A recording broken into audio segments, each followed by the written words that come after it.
June 4ರ ಬುಧವಾರ ಬೆಳಗ್ಗೆ 10 ಗಂಟೆಯಿಂದ ಸಂಜೆ 5 ಗಂಟೆಯವರೆಗೆ ಚನ್ನರಾಯಪಟ್ಟಣ ತಾಲೂಕಿನ ಸುಮಾರು 133 ಗ್ರಾಮಗಳಲ್ಲಿ ವಿದ್ಯುತ್ ಕಡಿತವಾಗಲಿದೆ.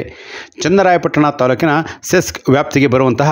ಉದಯಪುರ ವಿದ್ಯುತ್ ವಿತರಣಾ ಕೇಂದ್ರ ವ್ಯಾಪ್ತಿಯ 30 ಗ್ರಾಮಗಳು, ರಾಂಪುರ ವಿದ್ಯುತ್ ವಿತರಣಾ ಕೇಂದ್ರ ವ್ಯಾಪ್ತಿಯ 21 ಗ್ರಾಮಗಳು, ಸಾತೇನಹಳ್ಳಿ ವಿದ್ಯುತ್ ವಿತರಣಾ ಕೇಂದ್ರ ವ್ಯಾಪ್ತಿಯ 14 ಗ್ರಾಮಗಳು, ಕೆ ಬೈರಾಪುರ ವಿದ್ಯುತ್ ವಿತರಣಾ ಕೇಂದ್ರ ವ್ಯಾಪ್ತಿಯ 20 ಗ್ರಾಮಗಳು, ಚನ್ನರಾಯಪಟ್ಟಣ ವಿದ್ಯುತ್ ವಿತರಣಾ ಕೇಂದ್ರ ವ್ಯಾಪ್ತಿಯ 8 ಗ್ರಾಮಗಳು, ಕುಂದೂರು ಮಠ ವಿದ್ಯುತ್ ವಿತರಣಾ ಕೇಂದ್ರ ವ್ಯಾಪ್ತಿಯ 15 ಗ್ರಾಮಗಳು, ಬಾಗೂರು ವಿದ್ಯುತ್ ವಿತರಣಾ ಕೇಂದ್ರ ವ್ಯಾಪ್ತಿಯ 22 ಗ್ರಾಮಗಳು, ಹತ್ತಿಚೌಡೇನಹಳ್ಳಿ ವಿದ್ಯುತ್ ವಿತರಣಾ ಕೇಂದ್ರ ವ್ಯಾಪ್ತಿಯ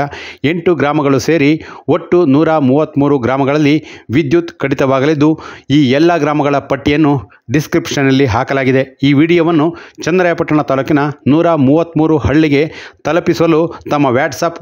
ಗ್ರೂಪ್ ಮೂಲಕ ಶೇರ್ ಮಾಡಿ ಎಲ್ಲರಿಗೂ ಮಾಹಿತಿ ತಿಳಿಸಿ ಎಂದು ತಮ್ಮಲ್ಲಿ ಮನವಿ ಮಾಡುತ್ತೇನೆ.